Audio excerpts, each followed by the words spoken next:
ध्यान के उच्च आवरण में वास्तविकताओं को देखना, महसूस करना और सुनना। आत्मा के इन 3 कार्यों को तृतीय नेत्र कहा जाता है। अधिक से अधिक ध्यान का अभ्यास करने से अधिक ऊर्जा प्रवाहित होती है। अधिक ऊर्जा तृतीय नेत्र को सक्रिय करती है।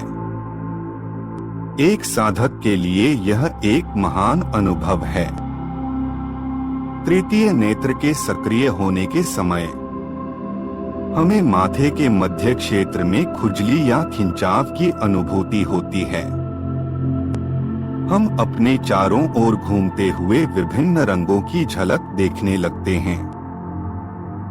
हम चलने की कुछ बड़बड़ाने की आवाजें सुनने लगते हैं। हमें लगता है कि हम एक अंधेरी सुरंग में यात्रा कर रहे हैं। जब आकाशीय शरीर को पर्याप्त ब्रह्मांडीय ऊर्जा मिलती है, तब अधिक से अधिक ध्यान करने से हमारा तीसरा नेत्र परिपूर्ण हो जाता है। यहाँ हम अपने विचार और अन्य विचारों के साक्ष्य हमें स्पष्ट दिखाई देते हैं। तीसरी आंख की पूर्णता होने पर हम भौतिक दृष्टि की तुलना में बहुत सी चीजें स्पष्ट देख सकते हैं। हम और अन्य आवरणीय वास्तविकताओं को भी देख सकते हैं। इस ध्यान की प्रक्रिया से हम उन चीजों को भी देखते हैं जो हमारे 5 इंद्रियों के दायरे में मौजूद नहीं हैं। हम बहुत सी चीजों को महसूस करते हैं जिन्हें हम शब्दों से व्यक्त नहीं कर सकते।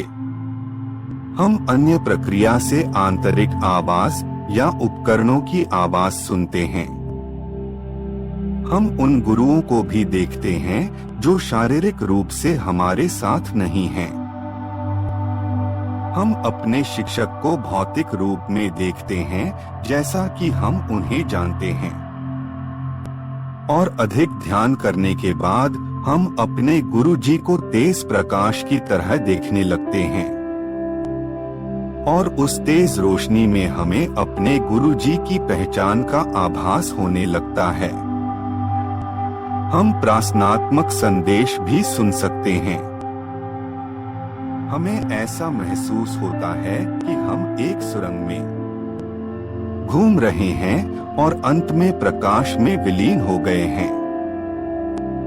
तीसरी आंख के अनुभवों के माध्यम से हम यह भी जान सकते हैं कि हम अपनी सभी समस्याओं के उत्तर गुरु जी के संदेशों के माध्यम से या अन्य आवरणीय वास्तविकताओं को देखकर या भावना के रूप में प्राप्त कर सकते हैं।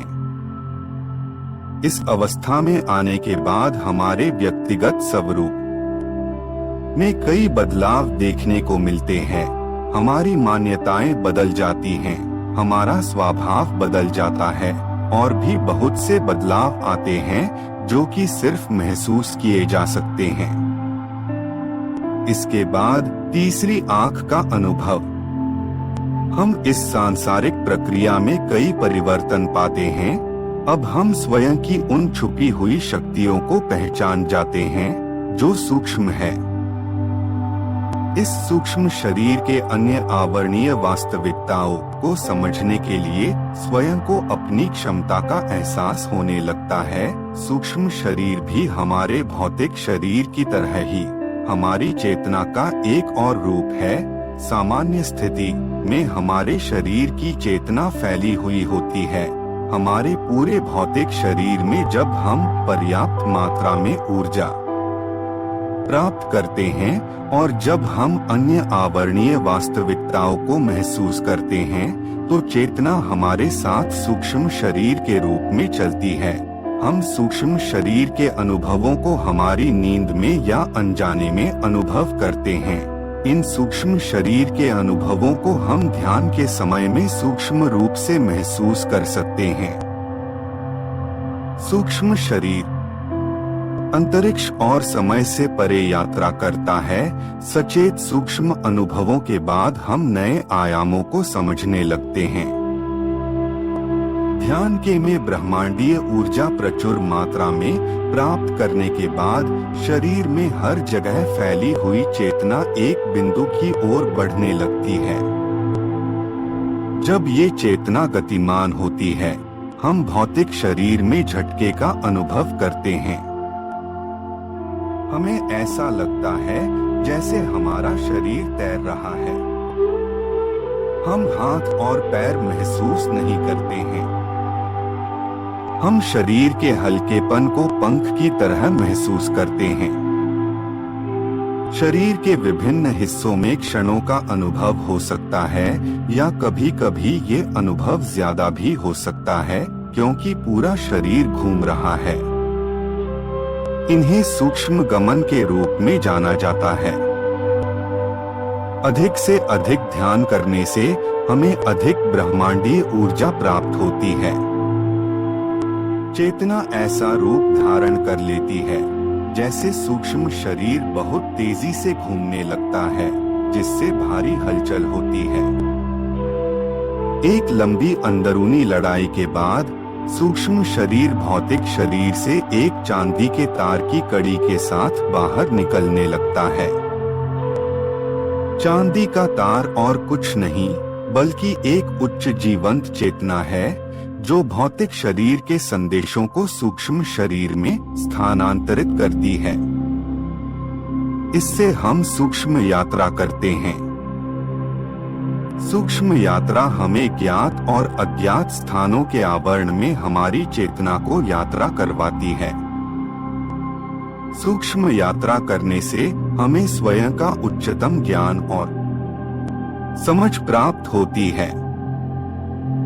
सूक्ष्म यात्रा में हमारा सूक्ष्म शरीर सभी भौतिक पदार्थों जैसे पृथ्वी, जल, अग्नि, वायु और आकाश सभी तत्वों से होकर गुजरता है।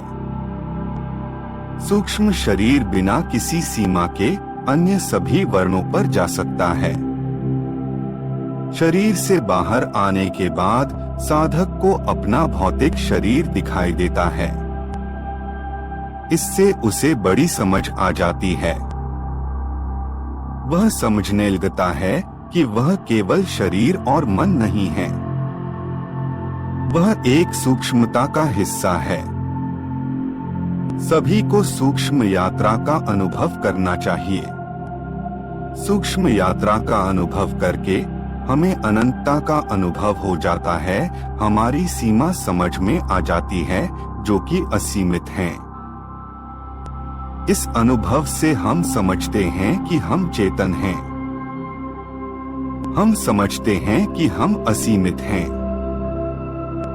अब हम जीवन के नए आयामों को समझने लगे हैं।